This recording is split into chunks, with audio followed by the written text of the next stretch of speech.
Congressman LaTourette, thanks for joining us this week. Yep. So a busy week here in D.C. Let's get started with things. Transportation, what's happening?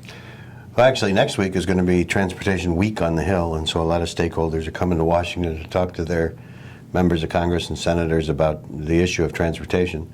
This week, however, we saw the Transportation and HUD appropriations bill move out of subcommittee and move forward, which is a positive sign. They also began having some positive discussions on the highway bill, and over in the Senate, Senator Boxer was going to roll out her version of the 6-year highway bill, which, as we've talked before, is great news, except, she doesn't have any idea how to pay for it, but still it lays out a number of the markers and some of the policy. And the House and the Senate are very close to wrapping up work on the water bill that's been in conference for a very long time. So specifically on the highway bill, do you think that we're going to actually have one of these bipartisan moments here? Do you think that we're going to have a way for both parties in both chambers to work together to get something done on this? No. No, but I mean, and we're done here, guys. The good news is that they're at least moving forward and talking about it and laying the foundation. The problem is that there's precious little time, and by that I mean, so we're in the month of May. In May, the House is only in session for 12 days. And then you get into the July 4th recess. Then you get into August. Then you get into the campaign.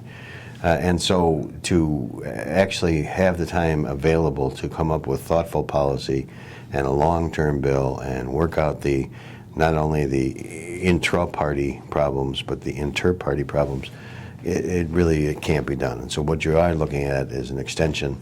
And the question will be whether that extension takes you to just pass the election in November so that it's dealt with in the lame duck, or whether it'll go into January. But I'll tell you, something has to be done, because everybody says that the Highway Trust Fund is going broke in August at the latest, and that would have catastrophic effects upon, obviously, the road and bridge program all across the country, but employment and a whole host of other things would suffer in the states as well.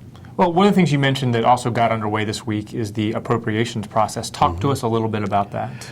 Well, when Paul Ryan, chairman of the Budget Committee, and Senator Murray got together, the chairman of the Budget Committee over in the Senate, and came up with the Ryan-Murray budget, it was unique in that it was a 2-year budget as opposed to a 1-year budget. And so even though the House produced its own budget this year, the numbers that they are using to prepare the spending bills, the appropriations bills, are based upon that Ryan-Murray budget.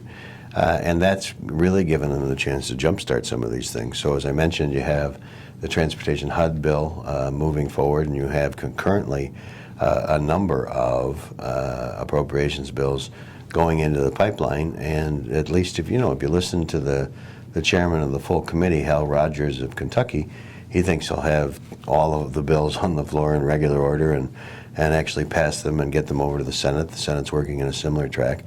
And I will tell you that I was with this morning a guy who was the architect of the 1974 Budget Act, under which all this stuff was predicated.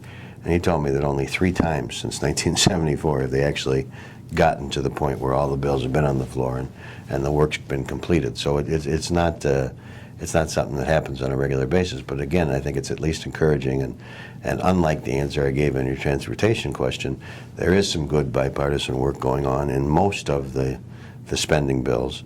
The one that's always a problem and probably divides the party the most is the Labor, Health, and Human Services bill that basically takes care of all the social safety net programs and education and so forth and so on. It's the biggest of the appropriations bills except for defense, and it's the one that really divides the parties. But there are positive signs, and if they can go to full committee markup, and the date that I saw for transportation was May the 17th, if they can go to full committee markup by May the 17th on some of these bills, that's a big step forward. Well, and here's a question.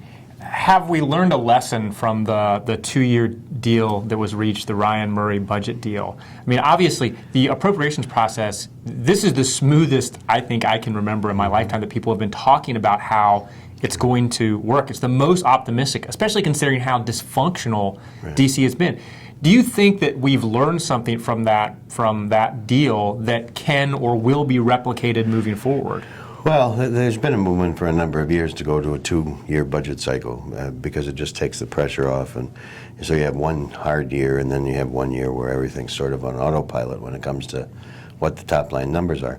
The other proposal that's sort of kicking around out there is that the government's fiscal year used to end on July the 1st. And what they found was, and this goes back to the Budget Act of 1974, that with given the divergent folks and everybody's busy and running elections, that nothing was getting done on time. And so that's when they moved it to October the 1st.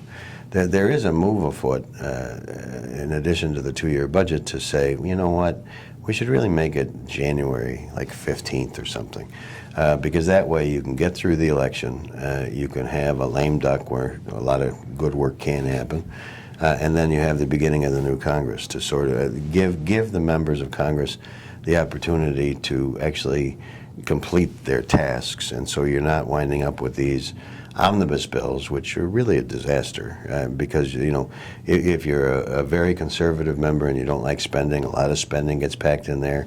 If you're a progressive member and you don't like some government policy, a lot of policy gets stuck in there, because again, these bills will be 3,000 pages long, and the only vote that a member has is yes or no, and you have to figure out if the stuff that bothers you so much that you want to shut down the government.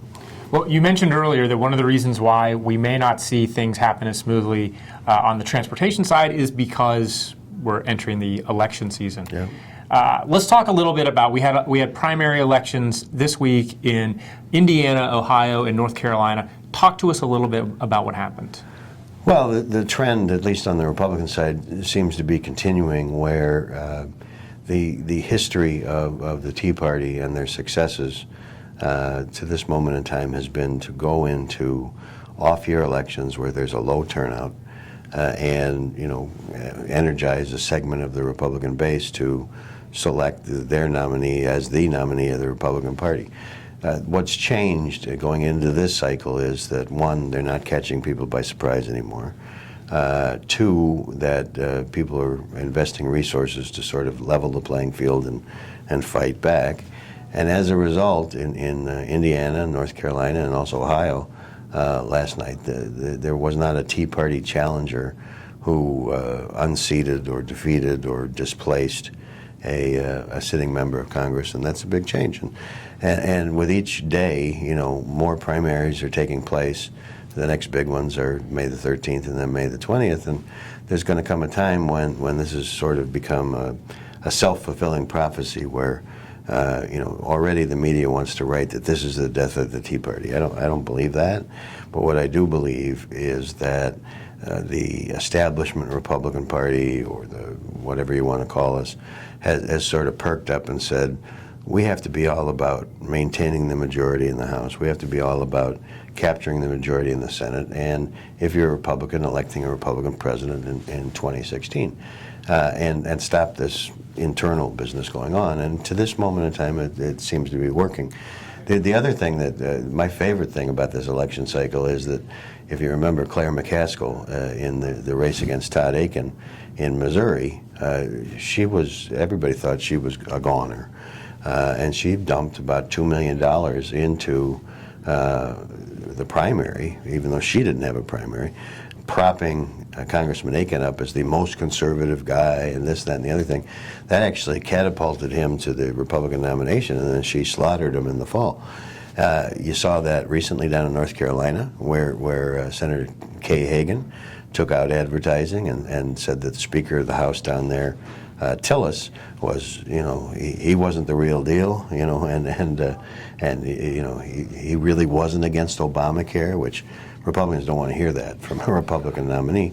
And the same thing happened in my old seat, where the fellow, the Democrat, Mr. Wager, went in and bought some TV on Fox News to say that the Tea Party guy was the true conservative. So it's kind of an interesting dynamic that and reinforces in my mind why this view is we have to sort of even things out here, is that if the Democrats have figured out who they'd rather run against, that's not good for us. No, not at all. Well, thank you for joining us this week. Okay.